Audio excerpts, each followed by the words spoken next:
Hello everyone, welcome to ज्ञानम institute free of cost YouTube course specifically designed for students जो तैयार कर रहे हैं पंजाब की गवर्नमेंट जॉब्स को। PSSB बोर्ड के द्वारा कंडक्ट किए हुए कोई भी एग्जामिनेशन के लिए ये सीरीज बहुत यूजफुल रहेगी। इसमें हम जनरल स्टडीज के सभी मेजर सब्जेक्ट्स को कवर कर जाएंगे। For example history, polity, geography, sciences, economics and static G के सभी सब्जेक्ट्स ये कवर किए जाएंगे सीरीज में फ्री ऑफ कॉस्ट। तो यानी कि आप अपने घर बैठे PSSB एग्जामिनेशन को कंप्लीटली तैयार कर सकते हैं अगर इस सीरीज के साथ आप कंप्लीटली फॉलो करें। इस सीरीज को 3 to 4 मंथ्स का अप्रॉक्सीमेट कोर्स रहेगा। इसकी PDFs भी आपके साथ शेयर कर दी जाएंगी हमारे टेलीग्राम लिंक के थ्रू। तो ज्वाइन करें ज्ञानम इंस्टीट्यूट अमृतसर का टेलीग्राम चैनल सो दैट हम आपको PDFs भी इसकी प्रोवाइड कर सके, सो दैट नेक्स्ट टाइम जब नेक्स्ट लेक्चर लगे तो हम पिछले लेक्चर को रिवाइज करते हुए आगे बढ़ते जाएं और PSSB एग्जामिनेशन के लिए तैयार होते जाएं।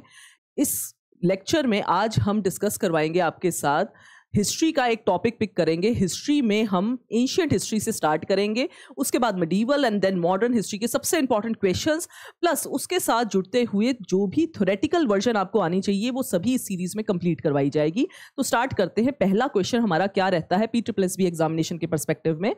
ध्यान दें, आप कोई भी एक स्टैटिक जो आपकी स्टैंडर्ड लेवल की जनरल स्टडीज की किताब है उसे फॉलो कर सकते हैं। साथ में हमारे नोट्स आप फॉलो करते जाएं तो आप जनरल स्टडीज सेक्शन में पंजाब के लिए कंप्लीटली रेडी हो जाएंगे। तो स्टार्ट करते हैं पहले क्वेश्चन के साथ। Tulsidas the author of Ramcharitmanas was a contemporary of which of the following rulers. ये क्वेश्चन कह रहा है कि तुलसीदास जिन्होंने रामचरितमानस नाम का एक महाकाव्य लिखा था जिसे हिंदू माइथोलॉजी का एक one of the greatest books मानी जाती है, वो किस समय पे किस राजा के कंटेम्पररी थे। जिसका मतलब है कंटेम्पररी का मतलब होता है वो दोनों एक ही समय पे एग्जिस्ट करते थे। तो यहाँ पे आपका आंसर अकबर बनता है। ध्यान दें, अकबर जो है वो रिलीजियस टॉलरेंस के लिए माने गए हैं, यानी वो दूसरे धर्मों के प्रति भी टॉलरेंट थे राजा। और ये रामचरितमानस इस समय पे लिखी गई है, ये भी इसी बात को रिप्रेजेंट करता है कि एक इतना बड़ा महाकाव्य, एक डिफरेंट धर्म, उस समय पे अकबर का शासन चल रहा था लेकिन एक डिफरेंट धर्म की किताब लिखी जा रही है, तो कहीं ना कहीं वो अकबर के समय की रिलीजियस टॉलरेंस वहां की डिपिक्ट करता है। नेक्स्ट क्वेश्चन आपका देख लेते हैं। Ashok turned into Buddhist after the war at which of the following places. तो अशोक जो है ये मौर्यन राजाओं में से एक सबसे फेमस राजा माने जाते हैं। मौर्यन किंगडम जिनको स्टार्ट किया था चंद्रगुप्त मौर्य जी ने, उसमें थर्ड राजा अशोक रहते हैं और ये कलिंग की वॉर के बाद बुद्ध धर्म अपना लेंगे। तो ये क्वेश्चन इसी के ऊपर है। कलिंग इसमें आपका आंसर रहेगा। कलिंग वॉर बहुत ही फेमस वॉर है। इनकी करोनेशन यानी ताजपोशी से भी ज्यादा इंपॉर्टेंट ईयर कलिंग वॉर का रहता है। 261 BC में अशोक राजा की करोनेशन हुई थी। वेरी इंपॉर्टेंट करोनेशन का साल है 269 का और इनकी कलिंग वॉर का साल जो है 261। बहुत ही इंपॉर्टेंट 8th ईयर में जब ये पहुंचे थे तब जाके कलिंग वॉर हो गई थी, विच इज द रिप्रेजेंटेशन। उसके बाद राजा अशोक बुद्ध धर्म में चेंज हो गए थे। तो ये आंसर आपका ये है। तो आपका आंसर बनता है 261 BC में जो कलिंग वॉर हुई उसके बाद बुद्ध धर्म में चेंज कर गए राजा अशोक। नेक्स्ट देखते हैं। Who among us the following was founder of Gupta empire. Gupta empire के कौन फाउंडर हैं? तो ध्यान दें, गुप्ता एम्पायर के फाउंडर वैसे श्री गुप्ता माने जाते हैं, जो कि यहाँ ऑप्शंस में आपको दिया ही नहीं है।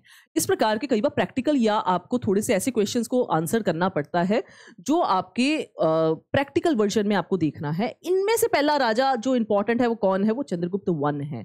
चंद्रगुप्त वन के समय पे जो इनका गुप्ता डायनेस्टी है वो फेमस होनी स्टार्ट हो गई थी, इसलिए यहाँ के रिप्रेजेंटेशन में Chandragupta one is the first king कह सकते हैं। लेकिन फाउंडर वैसे ये नहीं थे, फाउंडर श्री गुप्ता जी थे। तो मैंने आपकी अंडरस्टैंडिंग के लिए एक चार्ट यहाँ पे रिप्रेजेंट कर दिया है जिसमें आपको कंप्लीटली पता चल जाएगा कि श्री गुप्ता पहले राजा, घटोत्कच सेकंड राजा, लेकिन हाँ सबसे इंपॉर्टेंट राजा जहाँ से शुरू होने स्टार्ट हुए वो चंद्रगुप्त वन है।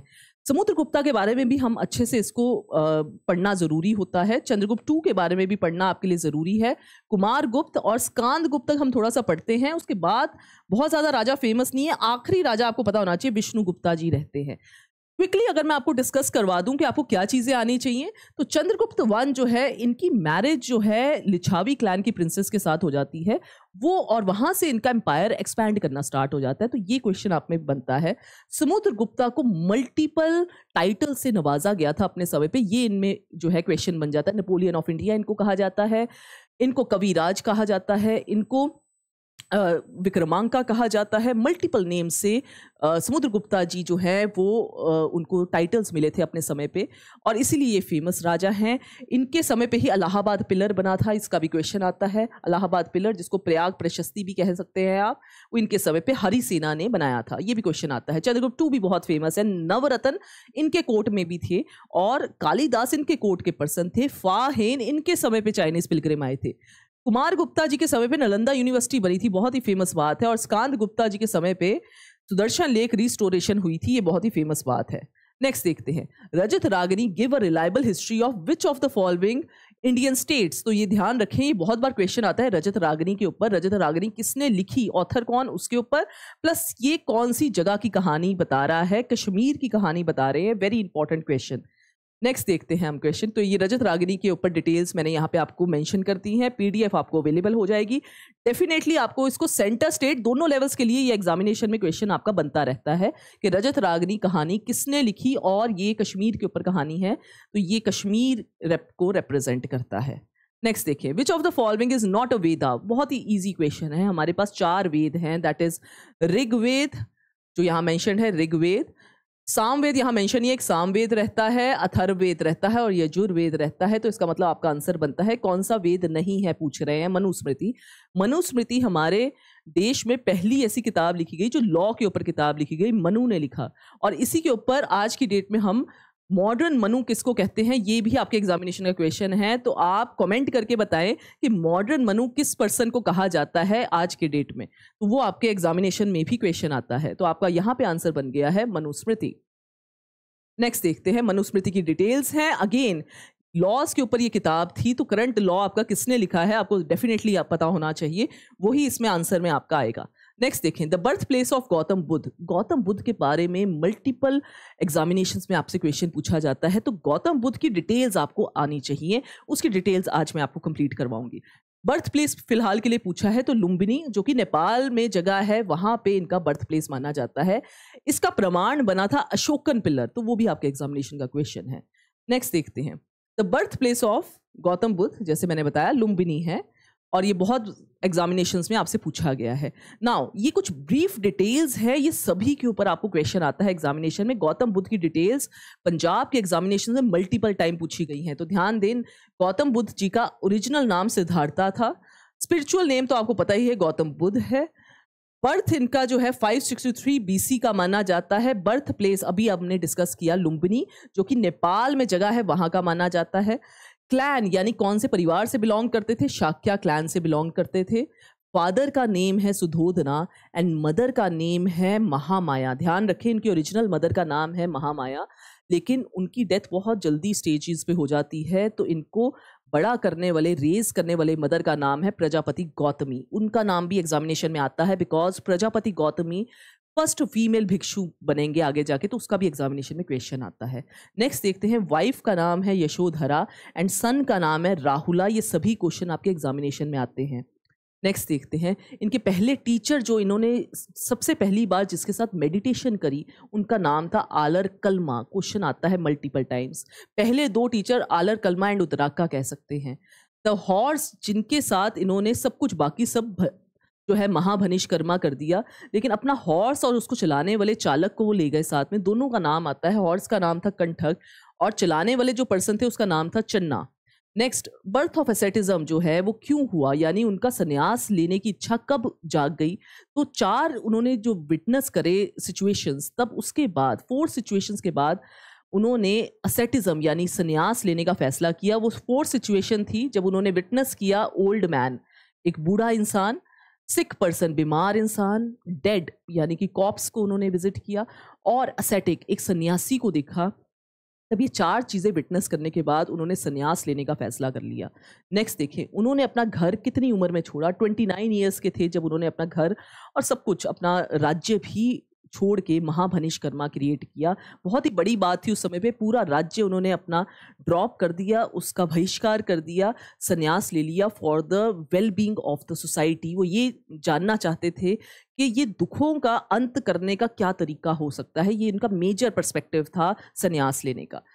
नेक्स्ट, कंपेनियंस जिनके साथ बैठ के उन्होंने कभी तपस्या भी की, वो ये 5 to 6 कंपेनियंस आपने ध्यान रखने हैं। सेलियंट फीचर्स और क्या चीज़ें, निर्वाणा इनको कब मिला फाइनली, जब ये 35 ईयर्स एज के हो गए, एक ट्री के नीचे, पीपल ट्री के नीचे, जिसको आज की डेट में हम बोधि ट्री भी कह देते हैं, बोधि ट्री से कहा जाता है। तो पीपल ट्री के नीचे जब वो बैठे थे तब उनको वो नॉलेज आती है, और निरंजना रिवर जो है वो नियर बाय से फ्लो कर रही थी, उसका भी क्वेश्चन आपके एग्जामिनेशन में आता है।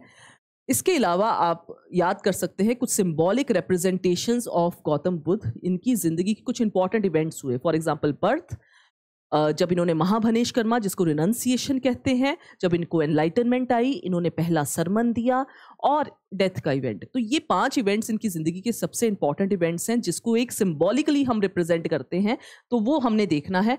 लोटस या बुल इनके बर्थ को रिप्रेजेंट करता है। हॉर्स जो है वो इनके महाभनिष्कर्मा, सब कुछ त्याग देने को रिप्रेजेंट करता है। बोधि ट्री, बिकॉज उसके नीचे वो बैठे थे, वो निर्वाणा यानी उनके एनलाइटनमेंट को रिप्रेजेंट करता है। और स्टूपा जो है वो उनके डेथ का इवेंट यानी कि महापरिनिर्वाणा या परिनिर्वाणा को रिप्रेजेंट करता है। ये भी आपके एग्जामिनेशन में क्वेश्चन आते हैं। डेथ का समय उनका 483 BC का रहा, जगह रही कुशीनगर, तो ये भी आपके एग्जामिनेशन में क्वेश्चन आता है। नेक्स्ट आपका एग्जाम का क्वेश्चन हम देख लेते हैं। The word Satyameva Jayate inscribed below the base of plate of emblem are taken from, ये बहुत बार आपके एग्जामिनेशन में क्वेश्चन आ चुका है, आपको डेफिनेटली आना चाहिए। सत्यमेव जयते हमारे नेशनल एम्बलम के नीचे लिखा होता है, और वो कह रहे हैं कौन सी किताब से उसको पिक किया गया है। मुंडाका उपनिषद से हमने ये वर्ड्स पिक किए हैं। इसका मतलब होता है ट्रुथ ऑलवेज, या ट्रुथ मे प्रिवेल, हमेशा ही ट्रुथ जो है, सच जो है वो प्रिवेल कर जाएगा। ट्रुथ ऑलवेज ट्रिम्फ भी कह सकते हैं, ट्रुथ ऑलवेज प्रिवेल भी कह सकते हैं। और ये मुंडाका उपनिषद में दिया हुआ है। मुंडाका उपनिषद जो है वो इटसेल्फ जो है अथर्ववेद का पार्ट होते हैं, और टोटल हमारे उपनिषद जो हैं 108 हैं इन नंबर। कई बार ये भी क्वेश्चन आ जाता है उपनिषद जो हैं किताबें हैं उनका सब्जेक्ट मैटर क्या रहता है, तो फिलॉसफी सब्जेक्ट मैटर रहता है उपनिषद का। ये भी आपके एग्जामिनेशन में क्वेश्चन आ रखा है। टोटल 108। उपनिषद का रियल मीनिंग क्या होता है, क्योंकि उपनिषद वर्ड जो है शायद आप ना समझ पाए, संस्कृत वर्ड है, तो इसका मतलब होता है टू सिट नियर समवन, यानी किसी टीचर के पास बैठ के जो लिया हुआ ज्ञान है वो उपनिषद के अंदर उन्होंने लिख दिया है। तो ये इस प्रकार से आपकी चीजें हैं। नेक्स्ट देखें, the oldest refinery in India, ये आपको स्टैटिक जीके का पार्ट है, आपको आना चाहिए कि ओल्डेस्ट रिफाइनरी यानी ऑयल रिफाइनरी की हमारी ओल्डेस्ट रिफाइनरी कहाँ पे है, दिग्बोई में है या असम में जगह है। ये तो मल्टीपल जगहों में आपने क्वेश्चन देखा होगा, सेंटर में भी देखते हैं क्वेश्चन, और स्टेट लेवल पे पूछा गया है अभी फिलहाल के लिए। तो असम जगह में दिग्बोई जो है वो हमारी पहली रिफाइनरी रही।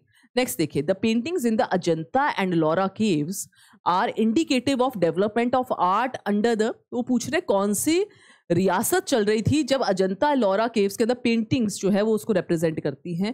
तो अब ध्यान दें, अजंता केव्स में जो है वो डिफरेंट समय है, एलोरा डिफरेंट है। एलोरा के अंदर जो पेंटिंग्स वाला पार्ट है राष्ट्रुका डायनेस्टी का, उसमें आपको रिप्रेजेंटेशंस दिखेंगी। नाउ अजंता के लिए आपके पास देखो ऑप्शन में आपका गुप्ता और सातवन्नास है ही नहीं, इसलिए आपका अजंता वाला तो पार्ट बन ही नहीं रहा। एलोरा वाला पार्ट जो है वो राष्ट्रुका डायनेस्टीज उस वक्त समय चल रही थी। एलोरा में एक स्पेसिफिकली कैलाश टेम्पल भी है, उसका भी क्वेश्चन मल्टीपल एग्जामिनेशन में आता है। एलोरा केव्स के अंदर कैलाश टेम्पल भी राष्ट्रुका डायनेस्टी के समय पे ही बनाया गया था। तो ये आपका ध्यान रखना है। अगर अजंता ओनली अजंता आ जाए तो उसमें आंसर गुप्ता एंड सातवन्नास बनता है, लेकिन उन्होंने पूछा है अजंता एंड एलोरा और आंसर में सिर्फ राष्ट्रुकास हैं, तो एलोरा को रिप्रेजेंट करती हुई राष्ट्रुका डायनेस्टी है। तो इस प्रकार से आप आंसर कर सकते हैं। नेक्स्ट देखें, विच of the following is famous place of pilgrimage of Jains. Jains की फेमस पिलग्रिमेज प्लेस कौन सी है, तो पारसनाथ है, वेरी फेमस। आप इसको एलिमिनेशन से भी आंसर मार्क कर सकते हैं। देखिए, अगर आपको बुद्ध के इंपॉर्टेंट प्लेसेस पता है तो आपका आंसर निकल आ सकता है। सारनाथ देखिए बुद्ध के स्पेसिफिक है, सांची स्तूपा जो है वो भी बुद्धा के स्तूपा के बारे में है, और नालंदा यूनिवर्सिटी जो है वो नालंदा जो है बिहार की जगह है, वो भी जो है नालंदा यूनिवर्सिटी की वजह से फेमस है। यहाँ से आपका आंसर निकल आएगा। पारसनाथ जो है इसको संवेद शिखर भी कहा जाता है, और 20 आउट ऑफ 24 तीर्थंकार, आपको पता है जैन में टोटल 24 तीर्थंकार अवतार्स जो थे वो थे, और उसमें से 20 जो तीर्थंकार हैं उन्होंने यहीं पे अपना जो लास्ट का जो समय होता है साल्वेशन का, यानी कि जब उन्होंने समाधि मरण किया तो लास्ट का समय यहाँ पे रहा। 20 आउट ऑफ 24 जो उनके तीर्थंकार, तो वेरी इंपॉर्टेंट प्लेस, संवेद शिखर कहा जाता है इसको। और पारसनाथ भी कहा जाता है। ये आपके एग्जामिनेशन का क्वेश्चन है, ध्यान रखना इसका। नेक्स्ट देखिए, the most important text of the वैदिक मैथमेटिक्स इज, तो सबसे इंपॉर्टेंट टेक्स्ट ऑफ वैदिक मैथमेटिक्स जो है वो आपको याद कर लेना है, सल्वा सूत्रस। ये जो है ये सबसे इंपॉर्टेंट वैदिक मैथमेटिक्स का जो आपका टेक्स्ट बुक है, ध्यान रखना। वैदिक मैथमेटिक्स इसके अंदर है, पाइथागोरस ट्रिपलेट्स के बारे में बताया गया हुआ है इसमें, ध्यान रखना। सल्वा सूत्रस, मल्टीपल लोगों ने इसके अंदर अपनी कंट्रीब्यूशन दी, लेकिन एक पर्सन का नाम बहुत ज्यादा आता है, दैट इज बोधियाना। बोधियाना को कई बार ओरिजिनल मैथमेटिशियन माना जाता है behind the Pythagoras theorem. Pythagoras theorem one of the most famous theorem है। जब आप मैथमेटिक्स की बात करें उसके अंदर जाके पाइथागोरस ट्रिपलेट्स आप याद करते हैं, जब आप मेंसुरेशन में या फिर दूसरे अपने चीज़ों को सॉल्व करने के लिए आसानी से आपके सॉल्व होते हैं, उसके पीछे का जो रियल मैथमेटिशियन माना जाता है वो बोधियाना माना जाता है, और ये सल्वा सूत्रा में इनकी कॉन्ट्रीब्यूशंस हैं। तो ध्यान रखना सल्वा सूत्रा वैदिक मैथमेटिक्स को लेके। नेक्स्ट देखिए, according to Hindu mythology who is the guru of dev. देवों के गुरु जो हैं वो बृहस्पति को माना जाता है, और असुरों के गुरु जो है वो शुक्राचार्य जी को माना जाता है। तो आपको दोनों आंसर आने चाहिए जब जो क्वेश्चन आपसे पूछ लिया जाए। अगर आपको देव यानी सारे जो देवताज हैं उनके गुरु जो हिंदू माइथोलॉजी के हिसाब से बृहस्पति माने जाते हैं, जो आपका जुपिटर वाला प्लैनेट होता है वो उसको माना जाता है, और ये जो अगर असुरों के आ जाए तो वो शुक्राचार्य माना जाता है, जो राक्षस कहा जाता था एक समय पे, उनके अगर गुरु की बात कर लें तो वो शुक्राचार्य जी माना जाता है। शुक्राचार्य जो आपका वीनस प्लैनेट है उसको कहा जाता है, शुक्र का प्लैनेट। नेक्स्ट देखें, who wrote Ashtadhyayi, the earliest existing grammar of Sanskrit. Ashtadhyayi बहुत ही फेमस किताब है, मल्टीपल एग्जामिनेशन, सेंटर की बात कर ले या स्टेट की, आपको मैक्सिमम टाइम एग्जामिनेशन में क्वेश्चन आया हुआ है। अष्टधाई किताब पनीनी ने लिखी है, इसके अंदर संस्कृत ग्रामर के बेसिक्स थे, जिसके ऊपर संस्कृत ग्रामर डेवलप हुई है, लिंग्विस्टिक स्टैंडर्ड्स, तो इसलिए क्वेश्चन आता है। आपकी पुरानी सारी ही किताबें संस्कृत भाषा में लिखी गई थी, तो ये बहुत ही इजी क्वेश्चन मैं कहूंगी, बिकॉज अष्टधाई किताब तो आपको डेफिनेटली आनी चाहिए। आप अपनी बुक्स के अंदर एक टॉपिक होता है बुक्स का, स्टैटिक बुक्स हमें याद जो करनी है, उसमें अष्टधाई तो डेफिनेटली याद करते हैं हम एशियन हिस्ट्री के अंदर। इसमें लिंग्विस्टिक स्टैंडर्ड्स दिए हैं क्लासिकल संस्कृत भाषा के लिए, कि भाषा को लिखना कैसे है उसके बारे में बात की हुई है। नेक्स्ट देखिए, the present day calendar is based on, आज का जो हमारा कैलेंडर है जो मैक्सिमम एक्सेप्टेड है मैक्सिमम कंट्रीज में, वो किसके ऊपर बेस है, वो ग्रिगोरियन कैलेंडर माना जाता है, ग्रिगोरियन। ध्यान रखें इस प्रकार के आपको दूसरे क्वेश्चंस भी आते हैं। अगर बात कर ले हम कि इंडिया का नेशनल कैलेंडर कौन सा है, तो हमारा नेशनल कैलेंडर साका एरा माना जाता है। साका एरा, ये रहा साका एरा जो हमने अडॉप्ट कर रखा है as a national calendar India का। अगर हम बात करें विक्रम संवत एरा, ये भी एक देश है जिसने एक्सेप्ट कर रखा है, दैट इज नेपाल। उन्होंने अपना नेशनल कैलेंडर जो है वो विक्रम संवत एरा को माना हुआ है, और ये साका एरा जो है, साका संवत, ये 78 ईयर्स बिहाइंड रहता है। अगर आप रेगुलर इसको फाइंड करने की कोशिश करेंगे तो आज 2025 चल रहा है, 78 माइनस कर लें तो आपके पास साका एरा का डेट आ जाएगी, दैट इज 1947 आ जाएगी। तो ऐसे याद कर लेना आप कि डिफरेंस जो रहता है वो 78 ईयर्स का रहता है between the Gregorian calendar and the Saka calendar. Next देखते हैं, who was the first Jan तीर्थंकर। बहुत इजी क्वेश्चन है। हम जैन तीर्थंकर टोटल 24 तीर्थंकर माने जाते हैं, जिसमें पहला तो आप डेफिनेटली याद करते हैं, ऋषभनाथ जी को कहा जाता है, इनको आदिनाथ भी कहा जाता है। 23rd भी आपने याद डेफिनेटली करना होता है, वो परशुनाथ जी होते हैं, और 24th भी आपने डेफिनेटली याद करना है, महावीर जो आपके हैं वो 24th रहते हैं। नेक्स्ट देखिए, आपको फर्स्ट पूछ रहे हैं तो ऋषभनाथ जी हैं, तो ध्यान रखें ऋषभनाथ या आदिनाथ फर्स्ट हैं। 23rd डेफिनेटली याद करने होते हैं, that is Parshvanath ji, and Mahavira Vardhamana जो है दैट इज 24th। ये सभी आपने याद करने हैं, इजी क्वेश्चन है।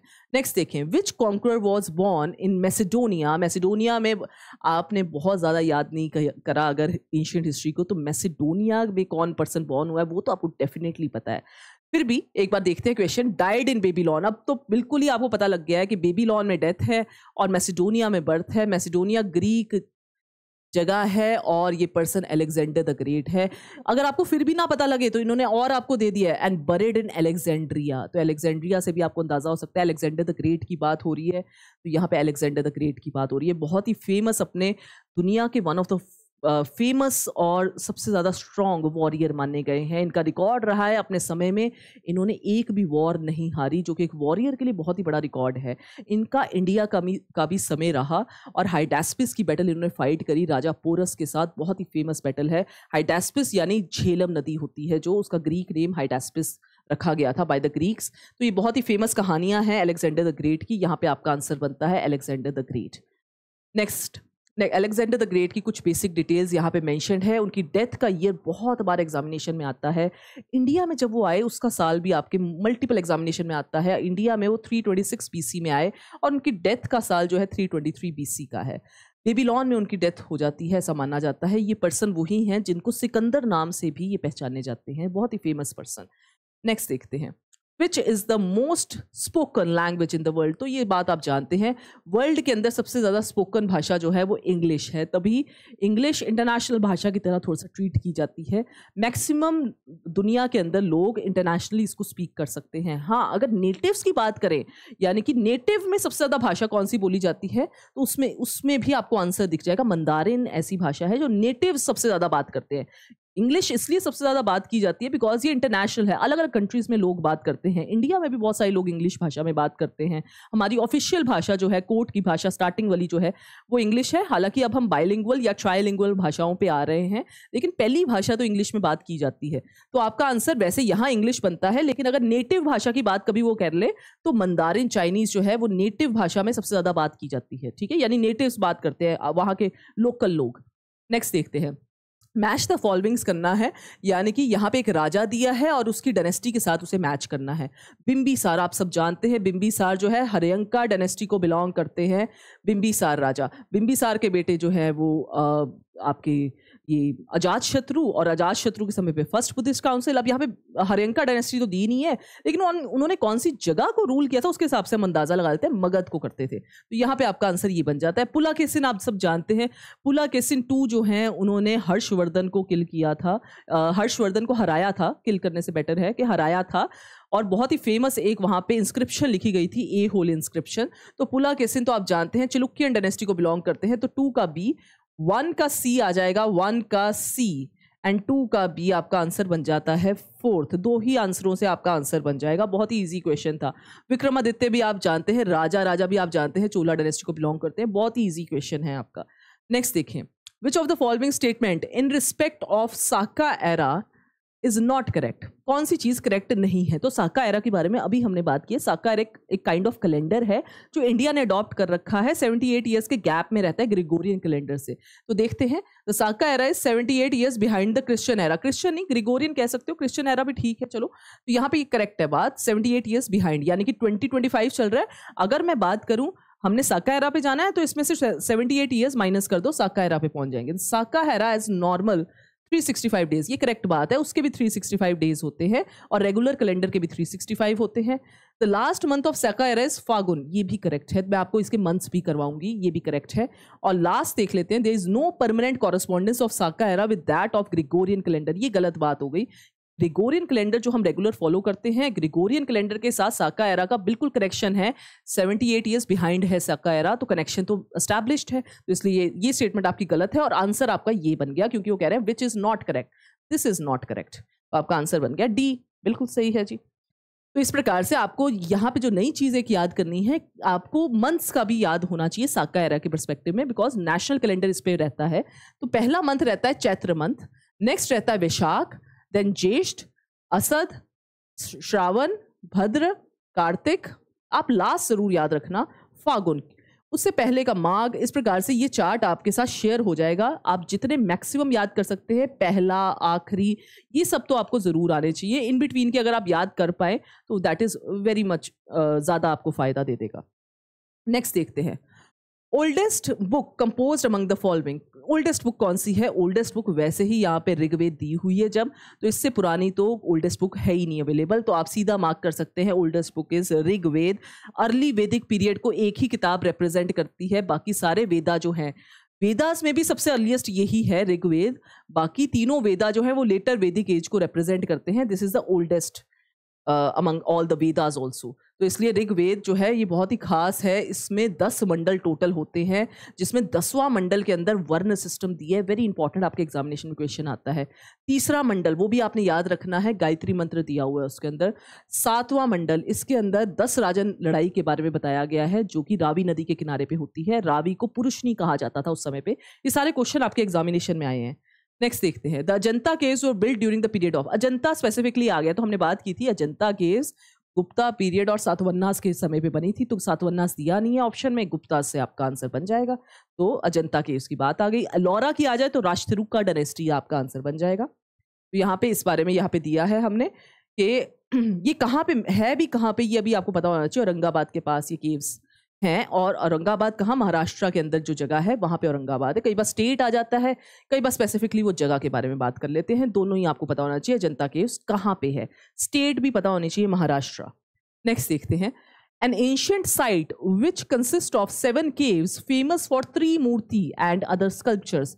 त्रिमूर्ति और अदर स्कल्पचर्स के लिए जो फेमस केव है वो एलिफेंटा केव्स है। त्रिमूर्ति, और त्रिमूर्ति एक स्पेसिफिकली मूर्ति थी, बहुत ही फेमस ये क्वेश्चन है, ध्यान रखना है। त्रिमूर्ति इस प्रकार से फेमस मूर्तियां हैं यहाँ पे, और ये जगह अगेन महाराष्ट्र की है, मुंबई हार्बर के पास, वेरी फेमस एलिफेंटा केव्स। तो आपको कुछ केव्स के ऊपर आपके मल्टीपल एग्जामिनेशन में क्वेश्चन पूछा गया है।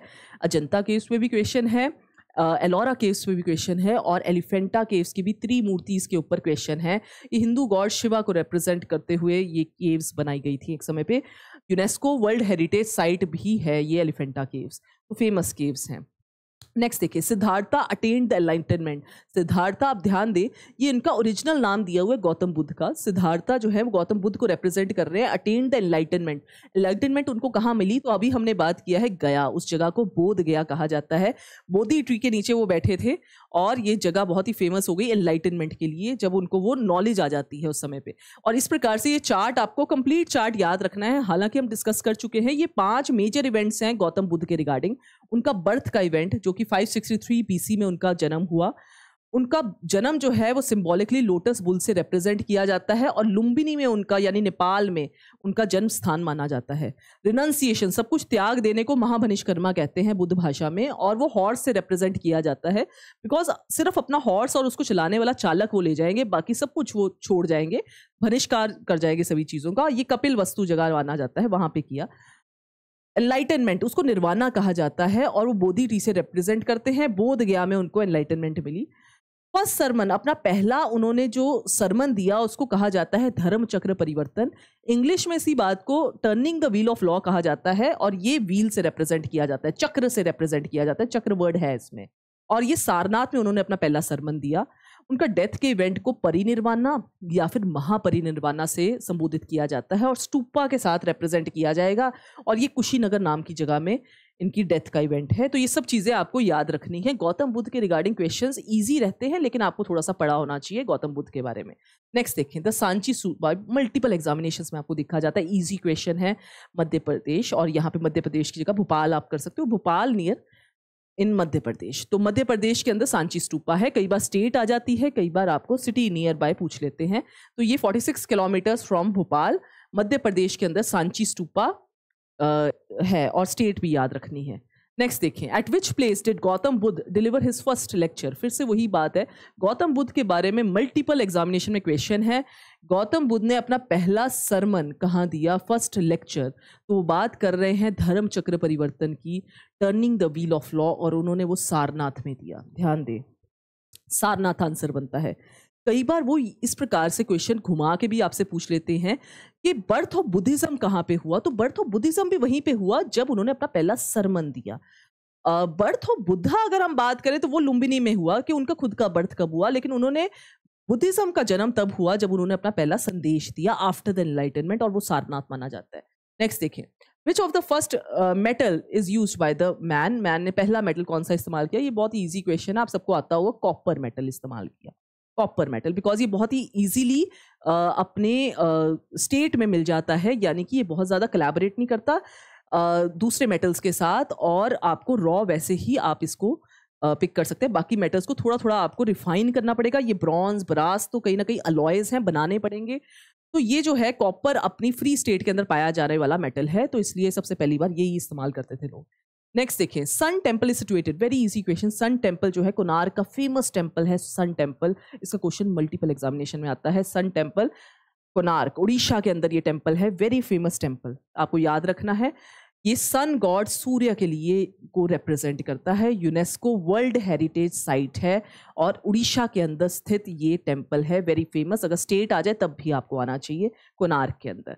नेक्स्ट देखिए, the saffron colour in the national flag. National flag के बारे में तो आपको बातें पता ही है ऑलरेडी, स्टिल उसमें वो कह रहे हैं सैफरन कलर यानी ऑरेंज जिसको आप कहते हैं, सैफरन कलर कौन सी चीज़ को रिप्रेजेंट करता है? वो करेज और सेक्रीफाइस को रिप्रेजेंट करता है। अगर हम बात करें वाइट कलर की तो वो ट्रुथ और पीस को आपको पता ही है रिप्रेजेंट करता है। तो यहाँ मैंने आपके सारी डिटेल्स पुट कर दी हैं। करेज सेक्रीफाइस जो है वो सैफरन कलर से, पीस ट्रुथ एंड ऑनेस्टी आपका white colour, growth fertility auspiciousness जो है वो ग्रीन कलर रिप्रेजेंट करता है, और आपका ब्लू व्हील जो है वो रिप्रेजेंट करता है 24 स्पोक्स के साथ continuous movement towards the growth. वो मूवमेंट को रिप्रेजेंट करता है और ग्रोथ को रिप्रेजेंट करता है। नेक्स्ट देखिए, Gemini is associated with. Gemini ये हमारी कुछ इंपॉर्टेंट चीज़ें हैं जो अब आगे आपने याद करनी है, कंप्लीटली एंशिएंट हिस्ट्री से कनेक्टेड है। तो जेमिनी जो है इसके साथ आपका जो कनेक्शन है वो आपने याद रखना है। पूर्व मीमांसा जो है वो एक स्कूल ऑफ आपका जो हमने याद करना है, स्कूल्स ऑफ इंडियन फिलॉसफी है, Orthodox school of Indian philosophy उसके साथ कनेक्टेड है। पूर्व मीमांसा जो है उनके साथ जुड़े जो पर्सन है दैट इज जेमिनी। तो इसी प्रकार से आपके 6 स्कूल ऑफ ये ऑर्थोडॉक्स जो है स्कूल ऑफ इंडियन फिलॉसफी हैं, जिसमें आपको ये याद करना है कि कौन सा स्कूल किसके पर्सन के साथ रिप्रेजेंट करता है। तो न्याय जो है, ये बहुत बार इसका भी क्वेश्चन आता है, न्याय जो है वो सेज गौतम के साथ रिप्रेजेंट करते हैं, वो फाउंड उनके द्वारा किया गया। वैशेषिका जो है वो सेज कन्नड़ उनके साथ जुड़े हैं। सम्मख्या ये जो है ये सेज कपिल के साथ कनेक्टेड है। योग जो है पतंजलि के साथ कनेक्टेड है। पूर्व मीमांसा तो यही आपका क्वेश्चन था, पूर्व मीमांसा जेमिनी के साथ सेज के साथ कनेक्टेड है। और वेदांता जो है that is connected with sage Vyas. तो आपने ध्यान रखना है schools of orthodox school of Indian philosophy, थोड़ा सा आपको टेक्निकल लगेगा पर आपके एग्जामिनेशन में पूछे जा रहे हैं मल्टीपल टाइम्स क्वेश्चंस, तो आपको याद कर लेने हैं कि किसके साथ कौन सा पर्सन कनेक्टेड है, कौन से स्कूल के साथ कौन सा पर्सन कनेक्टेड है। 6 स्कूल्स हैं जस्ट आपको याद करने हैं, मल्टीपल एग्जामिनेशन में ये क्वेश्चन दिखे गए हैं, तो आपको याद कर लेना फॉर द एग्जाम। गौतम महर्षि, देखिए गौतम महर्षि एसोसिएटेड विद, तो अब गौतम महर्षि भी वही ऑर्थोडॉक्स स्कूल की जो बात कर रहे हैं उसी की बात कर रहे हैं, और यहाँ पे आपका आंसर आ जाएगा न्याय सूत्र के साथ, न्याय सूत्र। नेक्स्ट देखते हैं, तो 6 ये हम बात कर चुके हैं, Orthodox school of Indian philosophy के ऑर्थोडॉक्स स्कूल्स की बात कर रहे हैं। दर्शन भी कह देते हैं कई बार हम इसको, और इसके साथ सभी के साथ एक एक पर्सन कनेक्टेड है, इंपॉर्टेंट पर्सन। तो न्याय सूत्र के साथ गौतम जी कनेक्टेड है, वैशेषिका के साथ अगेन कन्नड़ जी कनेक्टेड है। ये सेम आपने याद कर लेने हैं, 6 स्कूल्स आपको याद करने हैं और उसके फाउंडर्स याद करने हैं। नेक्स्ट देखते हैं, the name of the son of Mahatma Buddha. Mahatma Buddha ji के बेटे का जो नाम है वो राहुल है। तो ये आपने याद किया है, मैंने आपको जो चार्ट दिया उसमें याद हो जाएगा, आपको इसको याद कर लें काइंडली। उनकी वाइफ का नाम, उनके फादर, उनकी मदर का नाम। मदर में 2 हैं बिकॉज एक मदर की बहुत जल्दी डेथ हो जाएगी और दूसरे उनको रेज करते हैं, दोनों के नेम्स इंपॉर्टेंट। तो लोकल नेम ऑफ मोहनजोदारो, तो ये बिल्कुल आपकी हड़प्पन सिविलाइजेशन है, इंडस वैली सिविलाइजेशन की बात कर रहे हैं। 2 सबसे इंपॉर्टेंट शहर तो हड़प्पा और मोहनजोदारो ही थे, और मोहनजोदारो जो है आर डी बैनर्जी के द्वारा ये इसको डिस्कवर किया गया, और माउंट ऑफ डेड कहते थे इसको, बिकॉज बहुत जब इसकी एक्सकावेशंस हो रही थी तो बहुत डेड कंकाल मिलने स्टार्ट हो गए, और लोकल लोगों ने इस प्रकार से थोड़ा सा उनके मन में डर रह गया इस जगह को लेके, और माउंट ऑफ डेड कहने लग गए इस जगह को। तो ये फेमस मोहनजोदारो सिटी की बात है जो कि हड़प्पन सिविलाइजेशन में थी। Buddha preaching were mainly related to, Buddha की प्रीचिंग मेनली किस चीज से रिलेटेड थी? तो देखो, बिलीफ इन वन गॉड ये बात नहीं कह रहे थे वो खास, प्रैक्टिस ऑफ रिचुअल्स तो बिल्कुल नहीं कह रहे थे, आइडल वर्शिप तो वो बिल्कुल ही नहीं कह रहे थे, purity of thought and conduct वो कह रहे थे। ये बिल्कुल बात सही है, ये आप अपनी प्रैक्टिकल नॉलेज से भी समझ सकते हैं। नेक्स्ट देखें, What was once known as Mesopotamia is known as Mesopotamia, जो एक समय पे जगह कहलाती थी वो एक्चुअल में इराक नाम की जगह है। मेसोपोटामिया कब आता है आपका एग्जामिनेशन परस्पेक्टिव में, आप कब पढ़ते हैं? जब हम हड़प्पन सिविलाइजेशन को पढ़ते हैं। बड़े सारे प्रमाण मिलते हैं, प्रूफ मिलते हैं कि हड़प्पन सिविलाइजेशन ट्रेडिंग कनेक्शन था हड़प्पन सिविलाइजेशन का विद मेसोपोटामिया। तो मेसोपोटामिया इराक नाम की जो आज जगह है उसको मेसोपोटामिया कहा जाता था। हमारे ट्रेड रिलेशन थे इंडिया के with Mesopotamia in the Harappan जो समय चलता था आपका। साका ईयर, फागुन इज द, ये अभी हमने बात की है मल्टीपल टाइम्स, फागुन का ही क्वेश्चन आ रहा है और ये लास्ट मंथ होता है, लास्ट मंथ ऑफ द ये आ जाएगा last month of the year, last month of the year. तो आपका आंसर बनता है 3, last month of the year. तो ये फागुन का क्वेश्चन आपका जो है ये पिछली बार भी आपके एग्जामिनेशन में आप देखेंगे, पिछला क्वेश्चन में भी आपको दिखा और अभी भी दिखा। तो पहला और आखिरी तो डेफिनेटली देख लें। चैत्र पहला मंथ है और फागुन आखिरी मंथ है, ये तो आपको पता होना चाहिए साका एरा के अंदर अगर हम बात करें। नेक्स्ट देखते हैं, a reconciliation of Vedanta and Shaivite beliefs was developed by which of the following। तो वेदांता और शैवित ये दो प्रकार के अलग अलग बिलीफ्स थे जिसको रिकंसाइल या जिसके बीच में कॉम्बिनेशन या बीच में दोस्ती का पड़ाव जो है किताब के द्वारा लिखा गया वो अपाया दक्षिता है। वो किताब का नाम है अपाया दक्षिता। इसने दोनों ही फिलॉसफीज या बिलीव्स को जोड़ने की कोशिश की। नेक्स्ट देखें, name the celebrated Chinese Pilgrim who visited the royal palace of Chandragupta II। तो ध्यान रखें अभी चंद्रगुप्त II की बात हुई, हमने डिस्कस कर भी लिया है, फाहेन ने विजिट किया था। अगर हम बात करें दूसरा कोई चाइनीज पिलग्रिम तो ह्यून त्सांग भी है। ह्यून त्सांग ने हर्षवर्धन के कोर्ट को विजिट किया था, जबकि फाहेन ने, ये भी क्वेश्चन मल्टीपल एग्जामिनेशन में आ चुके हैं ऑलरेडी चाइनीज पिलग्रिम्स के ऊपर। तो चाइनीज पिलग्रिम फाहेन चंद्रगुप्त II के कोर्ट में और ह्यून त्सांग हर्षवर्धन के कोर्ट में फेमस है आपके एग्जामिनेशन परस्पेक्टिव में। नेक्स्ट देखें, In which of the following hills of Odisha is हाथी गुफा इंस्क्रिप्शन, वेरी फेमस इंस्क्रिप्शन हाथी गुफा, और उड़ीसा के अंदर है खारवेला प्रेजेंट, खारवेला राजा थे उस समय पे।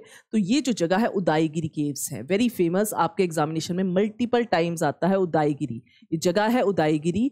यहाँ पे ये हाथी गुफा इंस्क्रिप्शन जो कि खारवेला डायनेस्टी के समय पे लिखी गई थी, रूलर खारवेला थे उस समय पे, और ये लिखी किस में गई थी, प्राकृत भाषा में, स्क्रिप्ट ब्रह्मी में लिखी गई थी। उदयगिरी हिल्स उड़ीसा के अंदर हाथी गुफा इंस्क्रिप्शन है। तो ये आपके एग्जामिनेशन के क्वेश्चन रहे। नेक्स्ट देखिए, on which river side of Punjab was ancient Greek settlement Bucephala situated. तो बॉकफाला से आपको नाम याद आएगा बॉकफेलिस, और ये नाम था अलेक्जेंडर द ग्रेट के हॉर्स का, और उन्होंने एक जगह का नाम भी उनके अपने हॉर्स के नाम पे रख दिया, और ये जगह है जहाँ पे वो फाइट हुई थी। हमने बात की कि अलेक्जेंडर का इंडिया का भी टेन्योर रहा और झेलम नदी के किनारे उनकी फाइट हुई, तो आंसर झेलम बनता है। हाइडास्पिस कहते थे उस नदी को। यहाँ पे भी आपका आंसर बनता है झेलम नदी, और वहाँ पे बॉकफेला उन्होंने सिचुएटेड किया। ये देखिए, ये बात हम ऑलरेडी कर चुके हैं। बुसफेलस जो था वो उनके एक्चुअल में हॉर्स का नाम था, उसी के नाम से प्रभावित ये नाम उन्होंने रखा था उस ग्रीक सेटलमेंट का। नाउ आपको यहाँ पे ग्रीक नेम्स आने चाहिए कुछ नदियों के, बहुत ही एग्जामिनेशन में आपसे पूछे जाता है पंजाब के एग्जामिनेशंस में। ये सभी नदियों का ग्रीक नाम है कुछ, और वो आपके एग्जामिनेशन में रहता है। इंदस का नाम तो चलो सिंधु कह सकते हो, इंदस कह सकते हो। झेलम का नाम हाइडास्पिस, जैसे मैंने आपको बताया। इसका ऋग्वेदिक नाम भी आपके एग्जामिनेशन में आता है, दैट इज विटास्ता। चिनाब नदी का ऋग्वेदिक नाम जो है दैट इज अस्किनी, और अगर इसका हम बात करें ग्रीक नेम तो असेसिनीज। रावी नदी का आपके एग्जामिनेशन में मल्टीपल टाइम्स एग्जामिनेशन में क्वेश्चन आया है, ऋग्वेदिक नाम के ऊपर पुरुषनी कहा जाता है। और रावी नदी का अगर हम बात करें ग्रीक नेम तो हाइड्रोटेस कहा जाता है। ब्यास नदी को विपाश कहा जाता है और इसका ग्रीक नेम हाइफेसिस है। इसी प्रकार से ये चार्ट भी आपके साथ शेयर हो जाएगा। मेरी रिक्वेस्ट है कि आप ऋग्वेदिक प्लस इसके ग्रीक नेम्स दोनों ही याद कर लें, आपके एग्जामिनेशन का स्तर अच्छा हो जाता है अच्छे एग्जामिनेशंस के लिए। फॉर एग्जांपल अगर आपका नैब तहसीलदार का एग्जामिनेशन है या फिर आपका एक्साइज इंस्पेक्टर का एग्जामिनेशन है तो वो गुड क्वेश्चंस आपसे पूछेंगे और आपको ये चीज़ें आनी चाहिए, Greek names as well as Rigvedic नाम। एटलीस्ट पंजाब के रिप्रेजेंटेशन में जो नियर बाय नदियाँ हैं उसका तो आना ही चाहिए। नेक्स्ट देखते हैं, match list 1 and list 2 and select the correct answer. तो लिस्ट 1 और लिस्ट 2 आपने मैच करना है। वेरी इजी है क्वेश्चन। हमने जब जैन्स के बारे में हम रीड करते हैं या लर्न करते हैं तो हर एक जैन तीर्थंकार को एक सिंबॉलिक रिप्रेजेंटेशन दी गई है। अगर आपको 3 जैन तीर्थंकार के बारे में भी ये बात पता है तो आपका आंसर आ जाएगा। First 23rd and 24th at least आपको जैन तीर्थंकार के बारे में याद करना है, बाकी आपका आंसर वैसे ही बन जाएगा। जैसे आदिनाथ, ये पहले हैं, आपको पता है। जैसे फर्स्ट तीर्थंकार आदिनाथ है जिसको ऋषभनाथ भी कहते हैं। और आपको परशुनाथ जी के बारे में पता है, ये 23rd है। तो परशुनाथ जी जो है वो स्नेक के साथ रिप्रेजेंटेड है, तो ध्यान दें डी जो है वो 1 होना चाहिए। D1 जो है वो 3 केसेस में है, तो ये तो आपका आंसर नहीं बना, सी। नेक्स्ट देखिए, आदिनाथ जो है वो बुल के साथ रिप्रेजेंट करते हैं, तो आदिनाथ जो है ए जो है वो 4 बनेगा, तो A4 एक ही में है। आपका आंसर सिर्फ 2 तीर्थंकार की नॉलेज से आपका आंसर बन जाएगा। आपका आंसर बन रहा है इसके अंदर बी, तो आपका आंसर है बी। इसी प्रकार से कई बार एलिमिनेशन से मैच द फॉलोइंग्स में आप 2-3 भी आपको आती हैं चीजें, तो आपका आंसर बन जाएगा। ध्यान दें, लॉर्ड ऋषभनाथ जो है वो बुल के साथ रिप्रेजेंट किया जाता है, परशुनाथ जी को स्नेक के साथ, महावीर को लॉयन के साथ रिप्रेजेंट किया जाता है, वर्धमान महावीर हैं जो, उनको लॉयन के साथ रिप्रेजेंट किया जाता है। 3 तीर्थंकर्स की डिटेल्स आपको डेफिनेटली आनी चाहिए, तो आप आंसर मार्क कर पाएंगे। फाइनली हमारा लास्ट क्वेश्चन चल रहा है, which of the following minor rock edicts of Ashoka engraved the numerical as well as both in words and figures. Numerical number 6 को नंबर में भी और वर्ड्स के अंदर भी रिप्रेजेंट किया था एक इंस्क्रिप्शन के ऊपर, रॉक एडिक्ट के ऊपर, और उस रॉक एडिक्ट का नाम है Maski rock edict. Maski rock edict ने 6 नंबर को, यहाँ पे मैंने लिखा है, आपकी डिटेल्स में आ गया है, 6 जो नंबर होता है उसे न्यूमेरिकली भी रिप्रेजेंट कर रखा है, वर्ड्स वर्जन में भी रिप्रेजेंट कर रखा है। आपका फाइनली यहाँ पे ये सीरीज जो है कंप्लीट होती है। इसी प्रकार से मैं मेडिवल हिस्ट्री की भी आपकी सीरीज जो है वो लेके आऊंगी। आप अगर ये सीरीज के थ्रू भी अपना एग्जामिनेशन तैयार करते जाएंगे तो बाय द टाइम ये सीरीज कंप्लीट होती है आप PSSB एग्जामिनेशंस के लिए कंप्लीटली रेडी हो जाएंगे। आप फॉलो कर सकते हैं हमें इंस्टाग्राम पे, हमें यूट्यूब चैनल आप जरूर फॉलो कर लें और टेलीग्राम भी ज्वाइन कर लें, सो दैट आपको कंप्लीट इंफॉर्मेशन हम प्रोवाइड कर सकें। Thank you.